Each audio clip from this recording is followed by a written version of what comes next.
Hello viewers, আসসালামু আলাইকুম। কেমন আছেন আপনারা? আশা করি ভালো আছেন। আজকে আমি আপনাদের দেখাবো ইমো রেঞ্জার ক্যামেরা। কখনো এর অ্যাকাউন্ট পাসওয়ার্ড ভুলে যান, তাহলে কিভাবে এটি আনবাইন্ড করবেন, অর্থাৎ ওই অ্যাকাউন্ট পাসওয়ার্ড ছাড়াই কিভাবে নতুন করে এই ক্যামেরা অ্যাড করবেন। স্ক্রিনে আপনারা ইতিমধ্যে দেখতে পাচ্ছেন। যদি আপনাদের এরকম লেখা আসে তাহলে অবশ্যই ভিডিওটি আপনার জন্য। আমি আপনাদের খুব সহজেই দেখিয়ে দেব কিভাবে আপনারা নতুন একটি অ্যাকাউন্টে খুব সহজেই কিভাবে আপনারা এই ক্যামেরাটি অ্যাড করবেন। তো চলুন ভিডিওটি শুরু করি। এর জন্য আমরা চলে যাব প্রথমে মোবাইল স্ক্রিনে। ইমো লাইভ নামে যে অ্যাপসটি আছে, এই অ্যাপসটি আমরা প্রথমে ওপেন করব। এরপরে যে কোনো একটি অ্যাকাউন্ট দিয়ে এখানে লগ ইন করবো। আমার আগে থেকে অ্যাকাউন্ট করা আছে, এজন্য আমি অ্যাকাউন্ট খোলা আপনাদের দেখালাম না। অ্যাপসের ভিতরে প্রবেশ করার পরে একদম ডান সাইডে উপরের দিকে দেখতে পাবেন প্লাস আইকন আছে, ওখানে ক্লিক করলে আপনাকে কিউআর কোড স্ক্যান করতে বলবে। এখন ক্যামেরার পিছন সাইডে যে স্টিকারটি আছে, এই স্টিকারটি আপনারা স্ক্যান করবেন। এখন আপনাদের সামনে এরকম একটি পেজ আসবে, যেখানে দেখাবে আগে থেকে আপনাদের ক্যামেরাটি অন্য একটি অ্যাকাউন্টে অ্যাড করা আছে।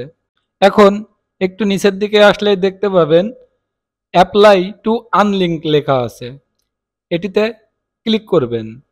এরপরে নতুন একটি পেজ আসবে, এখানে আপনাকে বলবে আপনার ক্যামেরাটি আনপ্লাগ করতে, অর্থাৎ কোনো পাওয়ার যেন না থাকে।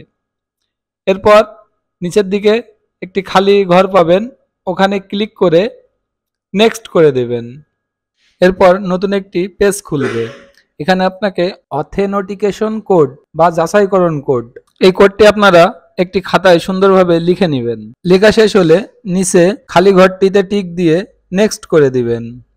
এখন নতুন আরো একটি পেজ আসবে, এখানে আপনারা দেখতে পাবেন একটি ক্যামেরার চিহ্ন, এই ক্যামেরার উপরে ক্লিক করবেন। এখন মোবাইলের ক্যামেরা অন হবে। এর আগে আপনারা যে খাতায় যে কোডটি লিখেছিলেন, এই কোড এবং ক্যামেরাটি আমি যেভাবে ধরেছি ঠিক এইভাবে ধরে একটি ছবি তুলবেন। এখন একটু নিচের দিকে আসলে দেখতে পাবেন ইউজ ফটো, এই ইউজ ফটোর উপরে ক্লিক করবেন। এরপর নিচের দিকে দেখতে পাবেন অ্যাপ্লাই টু আনলিঙ্ক, এই লেখাটি আছে, এখন এই লেখার উপরে ক্লিক করে দিবেন। এরপরে নতুন একটি পেজ খুলবে। এরপর দেখতে পাবেন আমি যে ছবিটি দিয়েছি, এই ছবির উপরে প্রসেসিং লেখা আছে। এখন 5 মিনিটের মতো সময় লাগতে পারে এটা অ্যাপ্রুভ হতে। এখন আমরা সাপোর্টের ভিতরে যাব। এরপরে সাপোর্টে ক্লিক করে আনলিঙ্ক ডিভাইস, এই লেখার উপরে ক্লিক করব।